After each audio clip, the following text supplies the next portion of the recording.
What's up, Wizards? It's Dev, Mtg, Magic, and all that stuff. And I'm going to do something I've never done before today. It's a little bit weird sitting here, but hey, it's a chance to test a potential streaming setup, I guess, if we ever do that thing. Apparently, we should be doing that thing. But today what we're going to do is we're going to go over some of these games that I recorded for the 5-color Gates Deck Tech. We're just going to kind of dub over some commentary of them because it turned out we got some really, really good games on tape. Some nail biters and some situations we had to fight our way out of, and some stuff that I really think illustrates some of the better points of what makes that deck so good. I told you, if you haven't seen the deck deck yet, it's my favorite deck of the season so far by a lot. Love this deck, and so I wanted to revisit it a little bit, do more content about it, because I think it's just a really good deck. I've got a lot of faith in. So today, let's go into some games here and sort of see what makes the deck tick and how things run. Alright, so in this first game, we're up against a Grixis deck.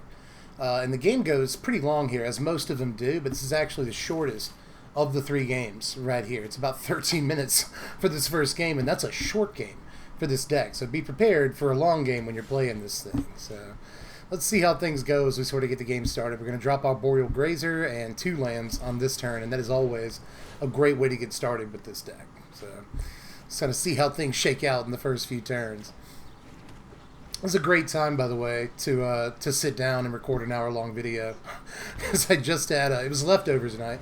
I had a piece of pizza, and I had a couple of hot wings, and I had some Chinese chicken from the other night, so I had to finish that off, right? So yeah, now's a great time to sit down for an hour-long video, and since I'm sure what people in the comment section are going to ask what pizza it was Domino's, but don't hit me too hard. I worked there for like 5 years. And the pizza's actually just vastly improved in quality since I worked there. So it's not so bad to eat Domino's now. And like when I was really young, my mom started dating after my dad passed away. I would always order Domino's when she went on dates and stuff. So I've just got a long storied history with Domino's, and I will not apologize. So I know people are going to ask what pizza it was. There you go. Here we are. Casting a small Hydroid Grixis here, as our opponent's shields are down, and we're just trying to get a card, maybe gain a life, not a big deal, but just get a threat on the battlefield here so we can go ahead and start swinging in. We've also got our Field of the Dead down now, but we're still a couple of lands away from making it, a reality. But that's okay. We've got the Simic Guildgate in our hand right now, so we're not too far away from starting to proc this field, and that's when things get serious. Now, they cast down the Hydroid Grixis, but that's okay. We still drew a card off of it, so we just wanted a little bit more action. Now, this turn, we're going to get Guild Summit, and that's where we can really start busting the game open in this Gates deck. So one of the things I really like about sort of combining the Gate strategy and the Field of the Dead strategy is that Guild Summit will help you draw into more lands as the game goes on. When you drop a land, sometimes you'll get 2 or 3 triggers off of, multiple Guild Summits out. You see there's another Guild Summit in our hand now. We drew one from the Guild Summit triggers. So after a while, you'll just start getting, 2, 3 Field of the Dead triggers along with 2 or 3 Guild Summit triggers. You draw into more lands, Arboreal Grazer, drop it, or Growth Spiral, wait till your opponent's turn, play it, drop a land, get more Field of the Dead, and even Guild Summit, triggers. So the deck just gets insane once it gets set up to do that. And against slow decks like this Grixis deck here, it just can especially prey on decks like this because it gives us plenty of time to get set up, and we don't really even have to worry too much about resolving important spells. Because if we have all the time in the world against these slow decks, we just drop lands, and then suddenly we're making zombies. And if they sweep the board, it's not a big deal. We played through sweepers really well. So let's get to the second Guild Summit here and start drawing some cards. Let's see, how many do we tap here? I think it's just, okay, we go all 4. Yeah. We're going to get all 4 here and just restock our hand completely. And at this point, we can more or less just like say go and be set up for whatever happens on the next turn. We did get 3 Gates of Blazes in this hand, which isn't the best thing against this Grixis deck, but we are making them burn removal. Like, they just use a Disfigure on a zombie. It's actually not that huge of a deal because, like, the zombie was free. We didn't pay any mana for it. We didn't, like, use a card from our deck or anything. It didn't cost us anything, but it cost them a card to remove it. And see, we'll get down the third guild summit here, and this is where it's, you know, the deck starts really demonstrating how it can run away with the game, because we're already triggering Field of the Dead. There's our third guild summit. We've got another Field of the Dead in our hand. We're going to draw a couple of cards right here. Just one card, and that's the another Field of the Dead. We'll drop it here, get 2 triggers off of that, and now we're just set up to do whatever. Like, it almost doesn't matter what our opponent drops at this point. We're just kind of in. You know, we've got Gates Ablaze to blow any creatures. And now we're at a good point with Field of the Dead where even if they sweep us, we can still make creatures at a high enough rate that we can take out any planeswalkers that they play by attacking into them. So, just a really sweet situation to be in. Even though they're playing Chandra, Awakened Inferno, and they just flipped over a Search for Azcanta, this does help them a lot in this matchup, but in the end, it's just not enough. You'll see why. We got our third Field of the Dead here. So even if Chandra, you know, sweeps the board again or something like that, it just doesn't matter.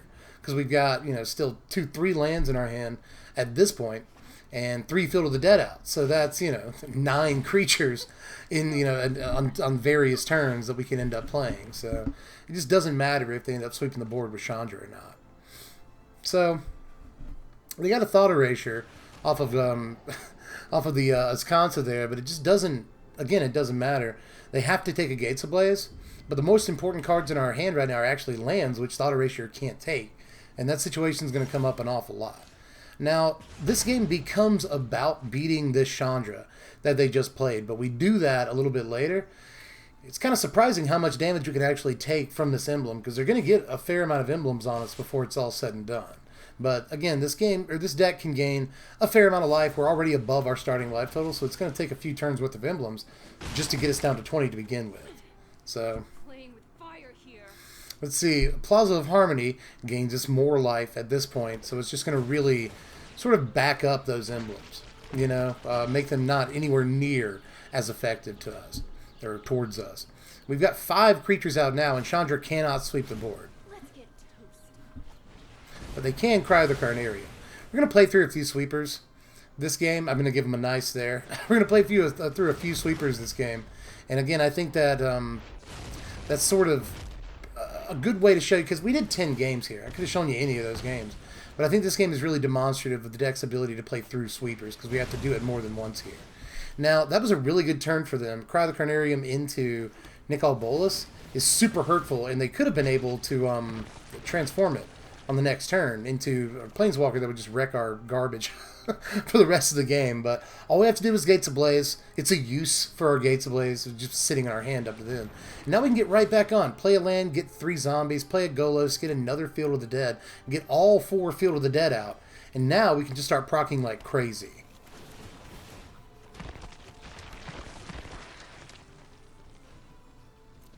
But we're actually waiting here. You see, we could have gone like Arboreal Grazer, Azorius Guildgate, something like that. But we don't want our opponent to sweep us. And they had the ability to do it. See, there's another Cry of the Carnarium. So we're playing through, what, 3 sweepers or something like that? It's like Chandra comes down, sweeps, and then Cry of the Carnarium, Cry of the Carnarium. Later on, they're going to get a Ritual of Soot. So we play through sweepers like crazy in this deck. And again, I thought this game was like really indicative of that. We're already taking 3 a turn off Chandra, but we're still above our starting life total, mostly because Plaza of Harmony is so good.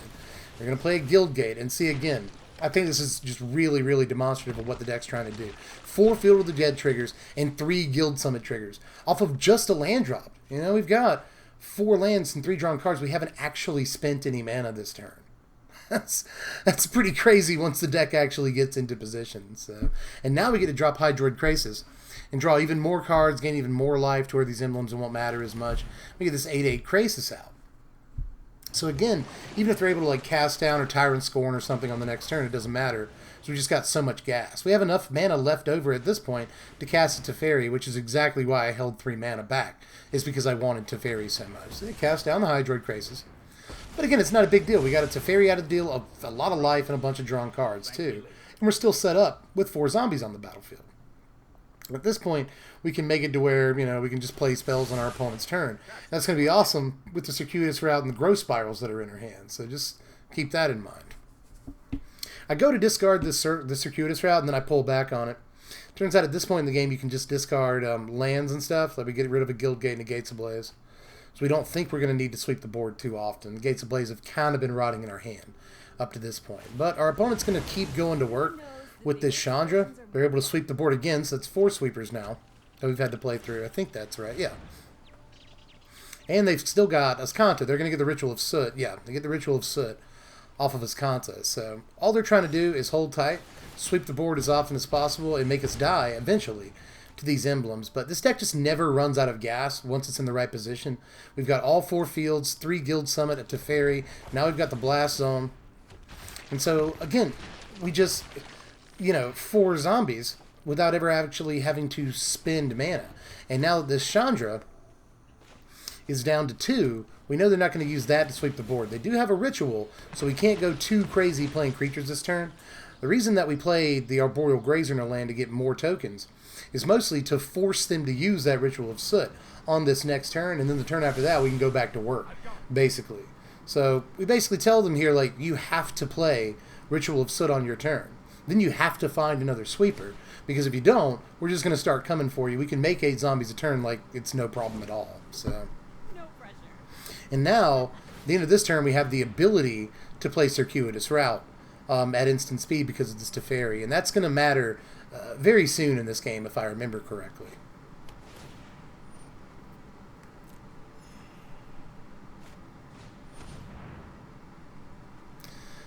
Alright, so the Ritual, and in response, we're going to put 5 counters on the Blast Zone so we can take out the Chandra on the next turn. So once we take out the Chandra, we basically take out the only important card that they have right now. And you could argue that it took us multiple turns to take out the Chandra more than it should have, but it's still not going to matter in the scheme of things. We're just trying to force them to get sweepers, pressure them as much as we could so that we could kill the Chandra with just attack damage. But it's become obvious that they've got a ton of sweepers, and we don't want to risk, playing into more sweepers. So what we've done here is we've just killed the Chandra with the Blast Zone. Now we're going to make it to where we can play spells at instant speed so we can get past sweepers a little bit better. And you see me thinking about playing Circuitous Route, Growth Spiral right now, or something like that, but we're just going to end the turn. And to be honest, I feel like I do misplay just a little bit here. Let's see. I believe that they go Contempt. Yeah, they Contempt the Teferi. And that's when I Circuitous Route. But we don't know what that card in their hand is. It could be another sweeper. What I should have done, I think, is just wait until they either play that card or say go, and that's when we start going off a Circuitous Route and Growth Spiral and stuff. But I believe that card actually ends up being a Kefnet, if I recall correctly. We're about to see, but just see what one Circuitous Route does at instant speed. Once you get set up, we got 8 zombie tokens and a bunch of drawn cards off of that. Sometimes late in the game with Circuitous Route, you'll choose to put in basic lands into play so that you run less risk of decking yourself in the long run. Yeah, it is a Kefnet this turn. We respond with Growth Spiral here. We put the Guild Gate into play. We get a bunch of triggers, a bunch of drawn cards off of Guild Summit. And so remember, this is all on our opponent's turn. We draw into another Growth Spiral. Kefnet's still on the stack. So we play another Growth Spiral here. We can put the Plaza of Harmony into play. That gains us a little bit more life. Gets us all of these triggers. And our opponent just decides that's too much. See, our opponent's out of cards in their hand. Yeah, they got their Kefnet, but it really doesn't matter. Again, once you get deep enough into the game, this deck is all about outlasting. And playing through sweepers is a big part of that. We played through like 5 that game, but it just didn't matter in the end. So let's go into this next game, which is against a Temur Elementals deck, and I think that this game demonstrates pretty well the deck's ability to fight back from a bad situation, because things start looking fairly bleak at some point in this game, and we're able to turn the corner really, really well, so I wanted to sort of showcase that. We've got a decent opener because we can drop Arboreal Grazer on turn 2. We've got 3 gates in our hand for Gates Ablaze and Guild Summit to work off of. We've got Hydroid Grixis for later, and we can even Teferi on turn 3. So, well, depending on what lands we can get, we might be able to Teferi on turn 3. It's very important to get the white source for Teferi if you want to actually hit it on curve. We've got a fair amount of blue sources. White source is a different story. So if you start the game with a white source and a Teferi in play, in your hand, then you're on your way to actually being able to curve into it pretty well. But we didn't actually need to in this game. See, even though the opponent went first, we were able to jump ahead of them on curve with our Boreal Grazer. So it's really important for these Gates decks because all their lands come into play tapped for the most part. So if you're able to jump ahead on curve, then it's kind of mitigating the downside, the disadvantage of playing Gates. Now, opponents on a good start here with Llanowar Elves into later Risen Reef. They had to lead on Temple of Mystery, so they could immediately get Llanowar Elves. But we can just Gates Ablaze here, and even though it only takes out a couple of creatures, it leaves up a Grazer to block later, and it gets that Risen Reef off the table. I probably would have played Gates Ablaze just to get rid of one Risen Reef, to be honest, but we also got to pick up Llanowar Elves, so the 2-for-1 is really important there.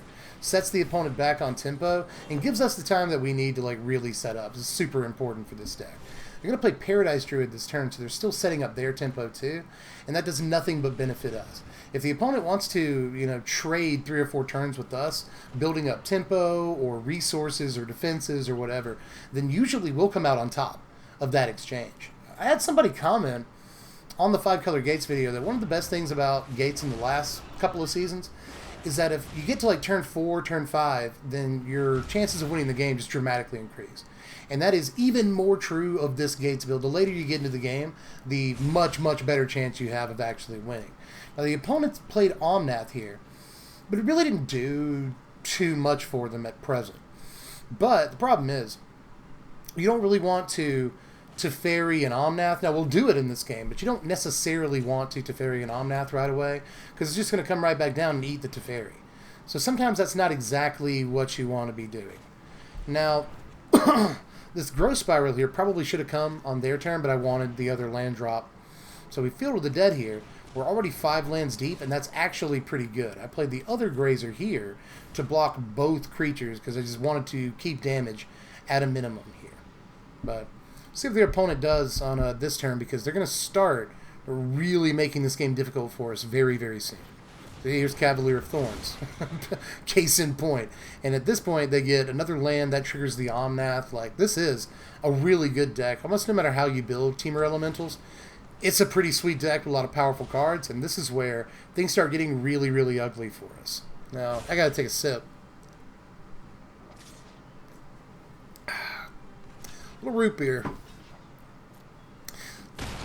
I'm not a huge fan of root beer, actually, but 2 times a year, something like that, I get a hankering for it. So I buy a 12-pack of root beer, and I get sick of it after 3 root beers. So, but you gotta drink it, right? So I think I'm on my 6th A&W in the last few days. A&W isn't even the best root beer. I felt like A&W this time.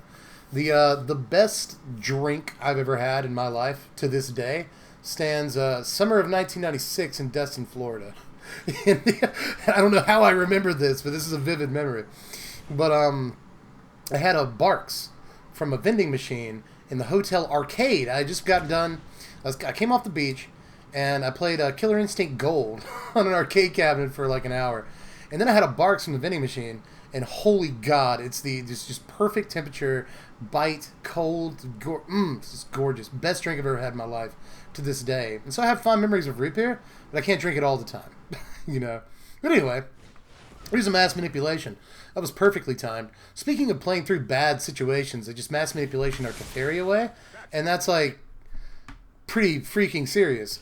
But we actually end up leaving this Teferi on board for a good long time here, because this deck can actually play through a Teferi relatively easy. It's when they start playing other Planeswalkers that we have a real problem. But we'll get there. We're already getting to the point in the game where we start really turning the corner. The circuitous route that we don't play yet. We're going to actually do this turn. That's right. It's Gate Colossus. So I wanted to put up a defense against this Cavalier of Thorns and buy us a turn. Because, again, that's what's really important for this deck sometimes, just buying turns. I can get 1 turn deeper if I do this. And the next turn, you're like, oh, I can get 1 turn deeper if I do this. And then eventually, you just have this, super productive turn. Because you got your Field of the Dead set up, you got your Guild Summit set up, a couple of Planeswalkers out or whatever. You can start, really going to work. But it's going to take a bunch of turns of okay, how do I get 1 turn deeper into this game?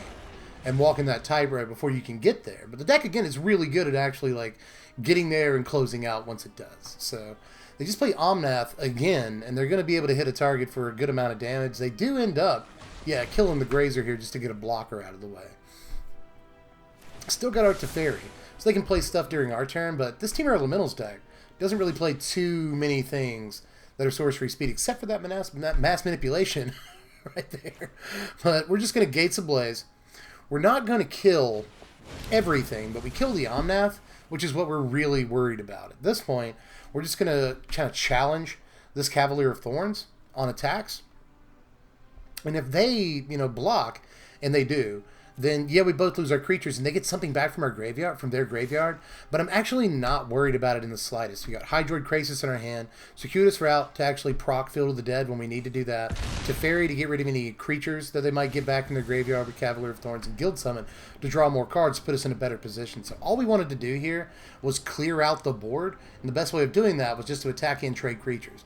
Another thing is, yeah, they get a creature back from Cavalier of Thorns, but our Gate Colossus goes to our graveyard. We could super easily get it back later, so it's not really, you know, a one-for-one trade in any way. We're not getting two-for-one either by the fact that they get a card back.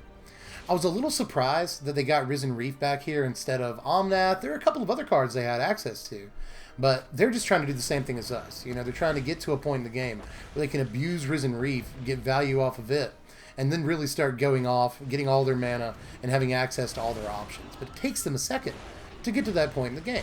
Now, they do get Risen Reef into Omnath on this turn, which is a super dope play, but we're going to be able to turn this around. One of the real, you know, problem situations in this game was when they had Cavalier of Thorns and Omnath on the battlefield at the same time. But now that we've got that cleared out, things are looking okay. You know, we play this Teferi, we can bounce the Omnath. Hey, bub. But we're going to go Circuitous Route so we can go ahead and start proccing this Field of the Dead. Now, what that's going to do is it's going to go ahead and put blockers onto the battlefield so that we can just not care about Omnath. We can even double block him if we want to. But, you know, getting, again, a turn deeper into the game, and then when it rolls back around to our turn, well, we got Field of the Dead in play. We can do all kinds of cool stuff with that. You know, we'll get Gate Colossus back on this one.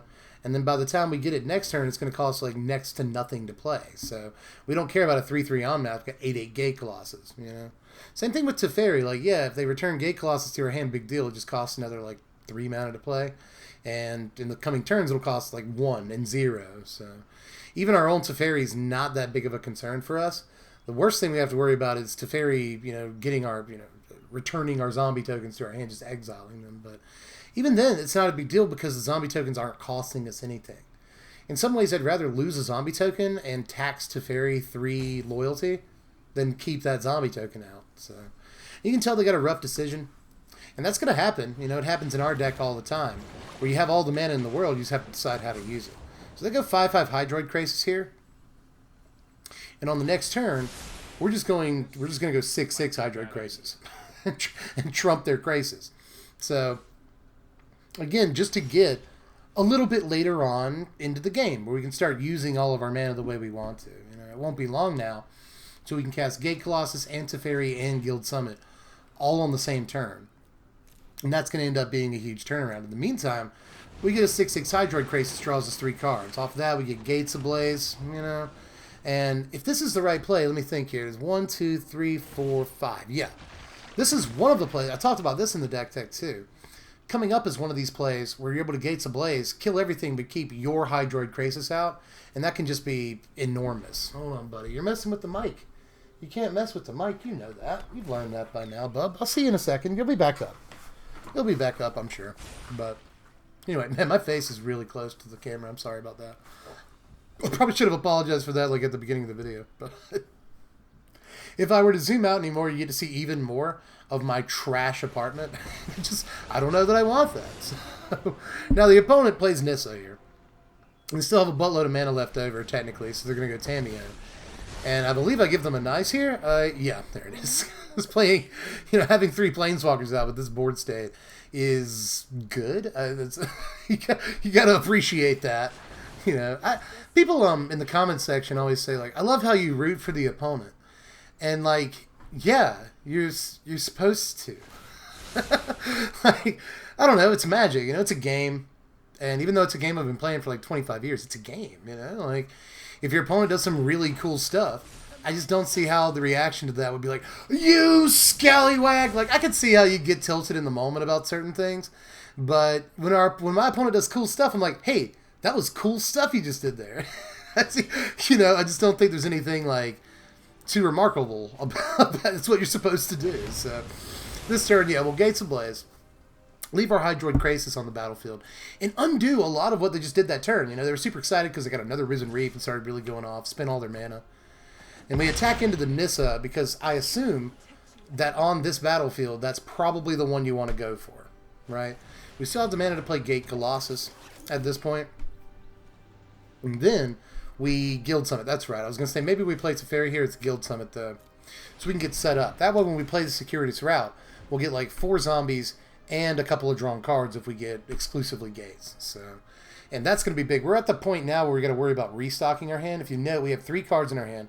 Our opponent has 1 million, you know. So we've got to keep up with them in terms of cards drawn. And Guild Summit is a great way to sort of turn the corner and start getting an engine into play to actually, you know, keep your hand stocked, because it's going to be really important when the game starts going late. And it has at this point. Like, this is the bona fide late game at this point. Our opponent activates Tamiyo. What did they go looking for here? I think it actually takes them a second to figure out exactly what they need at this moment. Risen Reef. That's right. Our opponent's like super on Risen Reef. They got it back from their graveyard with Cavalier of Thorns. They search for it with Tamiyo. They just kind of want Risen Reef as an engine to get them going, the same way we need Guild Summit. Now, they're going to play Risen Reef this turn. They just wanted to play another one to like really get degenerate with it. And see, Teferi returns a Gate Colossus to our hand. But again, all that really does is tax Teferi's loyalty. It's not a big deal. At this point, if we need to get rid of Teferi, we can. So they play Risen Reef like we knew they would. They had another Risen Reef anyway. So they wanted a 3rd Risen Reef, I can only imagine. And that's a bunch of cards drawn. You know, they're back up to a full grip at this point. 7 whole cards in their hand. So again, we got to try to match that in some way. But they're done using mana, and they're done using Planeswalkers. So at this point, we get a reprieve, and we get to go. Oh, excuse me, Lionel Ruffs. That is very efficient use of mana. Now, we have 2 Circuitous routes in our hand, but let's see exactly how we play this turn out here. By the way, say thinking. I just said thinking there. And it's actually one of my favorite things that opponents do, is to tell me when they are thinking, and not when they're just being jerks and trying to run the timer out or whatever to just irritate you as much as possible, because an astounding number of people do that. And I don't know what it accomplishes or why it's satisfying to them or why they think it's cute or whatever. But if you actually are thinking and not just running the timer out, say it. You know, I actually think that's really important. Now, that's another situation where we're able to Gates Ablaze and keep the only creature on the battlefield. Right? But now we can start restocking with Circuitous route, go get a couple of gates, draw some cards, get some zombies, and see, this is where the game starts getting like really, really out of reach for them. I'm going to cough. Hold on. Alright. Hope that wasn't too loud. See, just in the course of one turn, we're able to kill a Planeswalker, sweep the battlefield, get 6 zombies, and get a Gate Colossus out. That's what this deck does. If it gets late enough into the game, it can just get these huge turns that the opponent can't do anything about. Like, even if our opponent sweeps the board this turn, we've got Circuitous route and a Teferi. We're going to draw a bunch of cards, put a bunch of zombies on the battlefield, have a Teferi out, and they finally killed our Teferi that they stole forever ago. See how easily this deck plays against Teferi? Like how it just breezes through a Teferi? That Teferi was out forever on their side of the table and it just didn't matter. So, at this point, we can basically do almost our opponent's entire life total in one attack step. So they've got to really be efficient about how they spend their mana and the cards in their hand here. Leading on Leafkin Druid was a little weird to me at first, but that makes sense if they wanted to get at least another elemental out for an Omnath. With that, they can kill a zombie token, which does matter, and they do that. But again, we're stocked up. We got Circuitous route in our hand. We can get more if we need them. Gate Colossus only costs 1. It's going to cost 0 before too long. Blast Zone could easily take out this Omnath if we needed to swing in safely. There's just so many options the deck has at its disposal at this point in the game that I think once you do get to this point in the game, there's just like no deck that can outpace it, and we're about to really demonstrate that in the last game, because if I'm not mistaken, we don't have too much longer before things are done in this one. See, our opponent is winding down the timer, but they're not saying thinking, which leads me to believe that with only 2 untapped lands and nothing better to do, they're just a little tilted. I don't know. Maybe they're just trying to figure out the best way to spend their other mana. They're not. They decided to let up and say go. We draw Growth Spiral here. So again, just all the options. Like, we can wait for them to swing if the game lasts longer than a turn or two here, and then Growth Spiral for a surprise 2 zombies and double block the Omnath. And even no matter what they do here, we can still Circuitous Route on our turn. We could have Teferi'd there, returned the Omnath to their hand, and then swung in. That would have been a sweet play too, but we just don't need to. We just don't need to spend the Teferi's loyalty doing that. We can put them down to 8 here, Circuitous Route, and just start really cinching the game up, because we know they don't have a sweeper in their deck. Unless they have 6 mana Chandra, they're pretty much stuck, and even if they do have 6 mana Chandra, we're just creating zombies at too great of a clip for them to really do anything about it. So, even if they do draw into their one sweeper they might be playing, but probably aren't even playing that, then they're still screwed. So, we're just sort of playing out here and seeing how much we can possibly do in one turn. And by the way, this is only with, there they scoop it up, this is only with 2 Field of the Dead on the battlefield. We got all 4 last game. We didn't need to. But this is the last game, and this is the, if you remember from the Deck Tech, this is the best game of Arena that I've ever played. It might not be the best Magic game I've ever played. That's probably against a guy named Will, owns the card shop here in Macon. It was I played blue-white like walls. It was like a mill deck with walls, like way back. And he was playing blue-white control. That game went for like an hour and a half at F&M, and since he was a shop owner, he was like, this round doesn't end. This round doesn't end. That was a great game. But as far as digitally, this is easily the best game of Magic that I've ever played, but it's also the longest game in this series. But what's happening here is that they're actually playing like a 4-color Field of the Dead deck. 2. I mean, we're basically playing a 4-color Field of the Dead deck that has black sources to activate Golos. But they're just kind of playing a straight-up Golos Field of the Dead deck. And it's going to have Yarok later on, and a false good game by the opponent. They thought they had things sewed up. It's just a really, really tight game that, again, I think showcases the deck's ability to outlast other decks. Even decks that are on a similar plan to it, and I think that this game, more than any other, showcases why I think this build is so good for Field of the Dead. Why I think Gates is such a good shell. Because we have cards that other decks, like these, Sultai-based or Bant-based Field of the Dead decks, just don't have.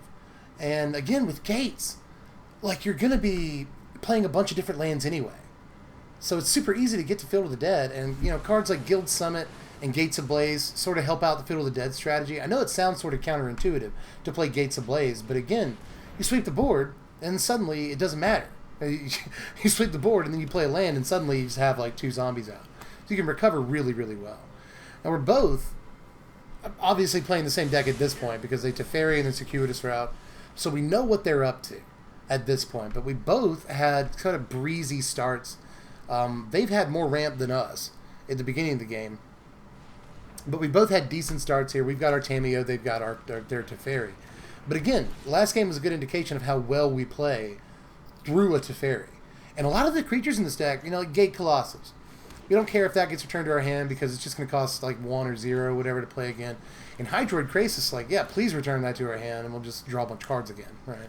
Or cast an even bigger one. But, see, we're already on 2 Field of the Dead here, but we're not going to start proccing them for a good little while. We're going to return this, what do we get here? I think it's the Grixis. Yeah, we get the Grixis back so that next turn we can draw 2 cards, I think was the idea behind that. But let's see what the 4-color, I guess the Sultai White, or is this Bant Black deck does. They go with Golos here. And this deck is playing like 3 copies of Golos. They're going like almost all in on Golos. But again, I think this game helps sort of, explain why I'm only playing the 1 copy of Golos, why I don't think you need 2 more than that necessarily. Hey, Ziggy. He's back. I told you he'd be back. Anyway, I don't think you need too many more copies than that. We've already got Guild Summit in place. We're going to play a Golos of our own here and start proccing. Well, hold on here. Do we go get the Black Source? I think that's what we do here. Yeah, we get the Temur Guildgate here, so we can proc Field of the Dead twice. Usually the play with Golos is just go get Field of the Dead. But you'll do that, specifically that, some of the time. Here I actually take a second to figure out what we're going to get with Tamiyo, but a lot of the time, you'd be surprised how often you pick Circuitous Route. And by the way, that was a good interaction there too. Note how Tamiyo put Gate Colossus into our graveyard, and that's awesome. It's basically putting Gate Colossus into our graveyard for us. Hey Ziggy. Mwah. He's such a sweet bub. But we both got boards that are super similar. I mean, literally our boards are the same, except we have two different Planeswalkers out. So again, these are very, very similar decks. We get to proc our Field of the Dead, not necessarily first, but better than they do, because we get 2 Field of the Dead before they do. I got Gift of Paradise here into a second Golos, and I can understand why these decks will play multiple Golos, because if you play Golos on top of Golos, it doesn't matter. You just go and get your second Field of the Dead. So now they're at parity with our production of zombies. And that was an important thing for them to be able to do. So again, I get why these decks play multiple Golos. I just don't think it's a necessary thing for us to have to do. Now again, I'm going to hit thinking here. It's important to know, for your opponent to know when you're taking time sequencing, we'll say. We go for Circuitous Route again here, and again, do not pick one up. And you got to be really wary of that with Tamiyo, because it's really easy to deck yourself with this list. And Tamiyo is one of the biggest contributing factors to that. This is what I was talking about too in the deck tech, is that you can put the Gate Colossus on top and then draw it with Guild Summit. That's been a known trick in Gates for a long time, but it's really important in this deck. And Gate Colossus is important too for making sure that you don't deck yourself as easily, because even one extra card drawn off the top of your deck is important. Now, we just activated Golos here, and we get a free Teferi and a free Circuitous Route and a free Guild Summit off of it, which is a pretty freaking good pull. Sorry. I mean, you really like my breath when it's at its worst. I know my breath isn't good right now, bub. I know it. Let's take another swig. You like root beer, bub? It seems like a weird thing for a cat to like. Circuitous Route here. And again, note how, since we kind of Tamiyo'd already a lot in this game, we went and got a Forest and a Gate. So we wouldn't draw too many cards off a Guild Summit, which is, again, the good kind of problem to have. But we have a full grip anyway, so it just, doesn't matter. We don't want to draw a million cards, because we've got the full grip one way or the other. And there's going to be a lot of not attacking in this game. Both of us are still kind of jockeying for position, as crazy as that sounds, because we both have a lot of mana available to us. We both have 2 Field of the Dead. We have very similar board states at this point. We both have Teferis out even. And we've got, on our side of the table, a great card draw engine and 2 Guild Summit. But there's still going to be multiple turns here where we're kind of going back and forth, trying to get the best board state. So brace yourself for that. This is a methodical game. It takes a good long time to play this one. Let's see, where are we at? 37 minutes even right now into the gameplay, at least. Okay. So this deck, there's about 10 more minutes of gameplay here. So again, this deck, I was going to say this game is super long, and they just play Golos on top of Golos again, and we'll nice them for that. But this deck goes super long into pretty much every game that it plays. They go with Field of the Dead number 3, so now they're outpacing us in zombie production, but that's cool. We've got a Gates Ablaze out here. We can reset the board, and yeah, they'll still have better zombie production than us, but we'll make sure that they don't overwhelm us entirely before too long. Now, we get another Tamiyo here, and in this game, we'll actually end up playing a Tamiyo on top of a Tamiyo. You'll see why a little bit later. Now, we're looking through our graveyard here just to see what we might pick with the Tamiyo, and I'm not actually sure we needed anything at this point. Yeah, we will activate Golos again here, because why not? And this pull wasn't as good. This pull wasn't anywhere near as good. We Gates Ablaze just to reset the board state. Again, that's almost always a good thing for us, being able to just reset things and start producing as many zombies as possible. That way we can try to outpace the fact that they have 3 Field of the Dead and to our 2, you know. So I'm going to not play this Teferi right now. We're going to +1 this Teferi and then play this other Teferi on top of it because it's free. And we already have a Tamiyo on 5, so putting a Teferi in our graveyard, not that big of a deal. This Blast Zone doesn't end up getting played, and that's kind of problematic, I believe. I would have probably rather had played that, but still, things will end up working out here. At this point, we're going to end up, I think... Do we get back the Tamiyo here? Or the Teferi here? Or the Golos, that's right. This time we get back the Golos. So we can go get our third Field of the Dead on the next turn. And Golos is actually like super safe in our hand right here. They are playing the colors to play Thought Erasure. So you got to keep in mind that Tamiyo keeps things from being... Here's an Omniscience. We're going to nice them for the Omniscience. This Golos, or excuse me, Tamiyo makes it where that Golos is safe in our hand from things like Thought Erasure. Now, they just played an Omniscience. And I just want you to keep in mind that this deck is so good that it plays through this Omniscience. This Omniscience, everybody. You realize how crazy a deck has to be for them to get Omniscience, and for there to be like 5 more turns after that, and we don't lose this game. This deck beat an Omniscience. Technically the best text box that's ever existed on a Magic card. we actually end up winning this one. Even though things will end up looking bleak. Look at their zombie production as opposed to ours. Now, we still have Gates of Blaze. We still have Golos in our hand. We've got Field of the Dead right there. So we can get to 4 Field of the Dead at this point. We're just going to Gates of Blaze. And how did we end up sequencing things here? Field of the Dead. And I think we just play Golos. Yeah, like we should probably be activating Planeswalkers if we're going to do that. But we play Golos. Search for that 4th Field of the Dead. So note, you know, we're looking at 3 games today. And in 2 out of 3 of those games, we got all 4 Field of the Dead out. You know, I was saying in the deck tech that that's like a fairly common occurrence. And that sounds like hyperbole or like I'm lying to you or something like that. But no. Like it's like I think there's even more games out of those 10 that we got all 4 Field of the Dead. I think there's like 5, like half the games. We ended up getting all 4 Field of the Dead out. It's just not really too hard to get in this deck. And another reason too, I think that we can only play like we don't have to play more than 1 Golos. We just demonstrated that too. You know, Tamiyo can get Golos out of your graveyard when he does go to the graveyard. So that's like playing multiple Golos some of the time. So again, I just didn't think it was super important. Now, we do have a problem with Tamiyo here, where sometimes she'll get stuck on 2. Like, you don't want to activate her and put more cards in your graveyard, risk decking yourself or anything. But at 2, she can't really do much for you. She just sits on the battlefield. So, you know, before too long, we'll play the second Tamiyo. But at this point, we had a huge turn. We got 15 zombie tokens, and we're going big, too, tall with the Gate Colossus. So, we're kind of challenging our opponent to do something crazy this turn. They go Hydroid Grixis. We were finally able to use the Teferi to actually bounce something on that last turn. We bounced the Omniscience. And that's actually a really important play. They don't dump it back on the battlefield just yet. Try to get a huge Grixis out so they can just attack into us for the win. But we'll see how that works out. We'll see how that works out.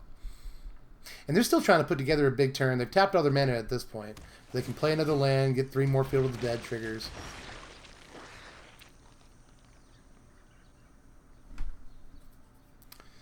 We're untapped here, trying to figure out how to sequence. Thinking. Again, it's important to tell people, like, hey, I'm sequencing, give me a second, don't get mad at me. Don't think that I'm trying to be that person, you know. I think it's courteous to tell your opponent, like, hey, give me a moment, for a moment. Alright, so we're going to go ahead and use Teferi here to start the turn sequencing. Play a Teferi on top of that. Bounce the Hydroid Grixis.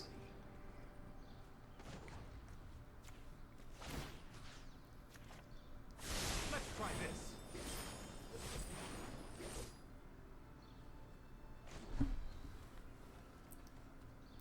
And then at this point, yeah, we decide just to not use Tamiyo. We're just going to play another Tamiyo on top of the Tamiyo. And that way, we have fresh loyalties so that we can basically just pay 4 mana to take a card out of our graveyard. Which is actually not like the worst rate ever at this point in the game where we got all the mana anyway. I think this is where, yeah, we get the Teferi.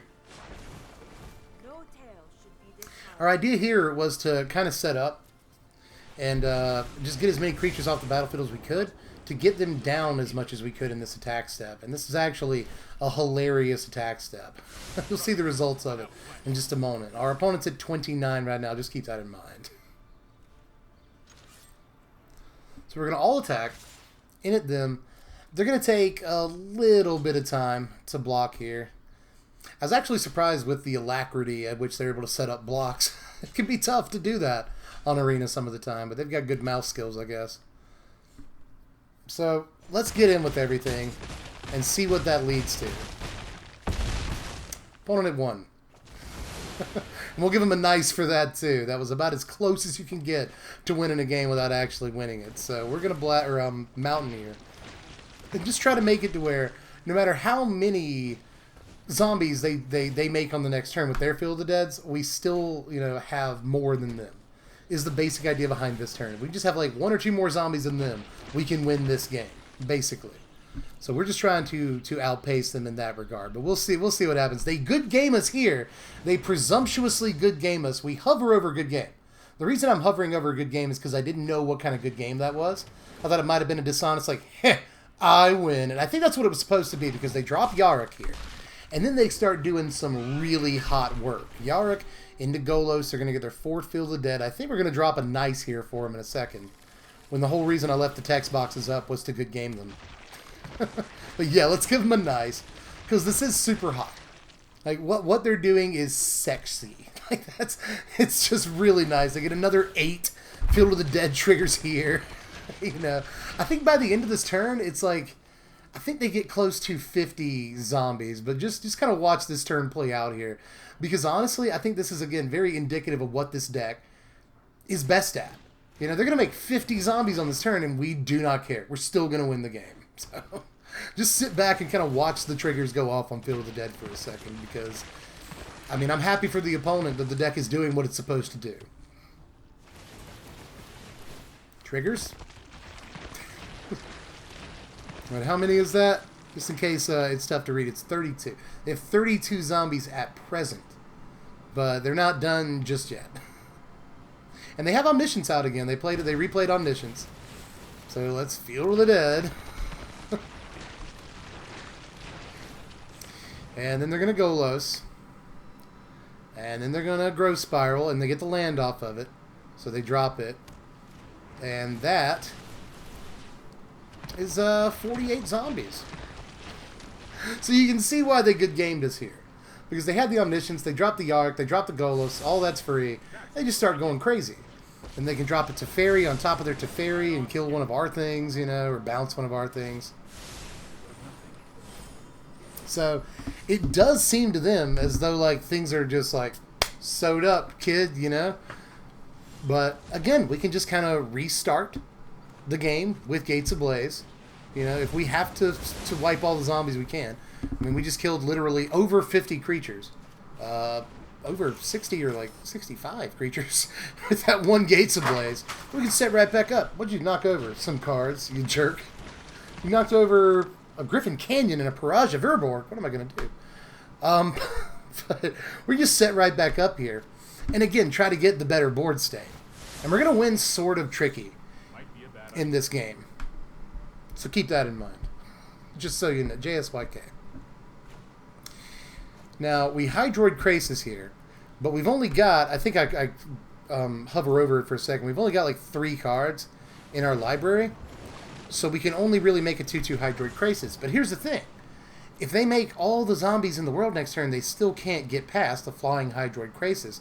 And with Omniscience out, they're going to end up not being able to really cast this Grixis from their hand. So let's see how things play out here.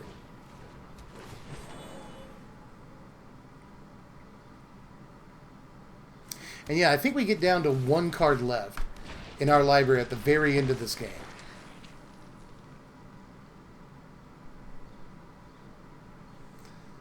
Man. Already back up to 8 zombies, and it just takes them no time.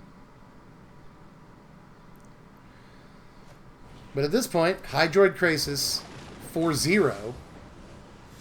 I can only assume because of Omniscience, and they got to scoop it up. That's the game, boys and girls. That's it.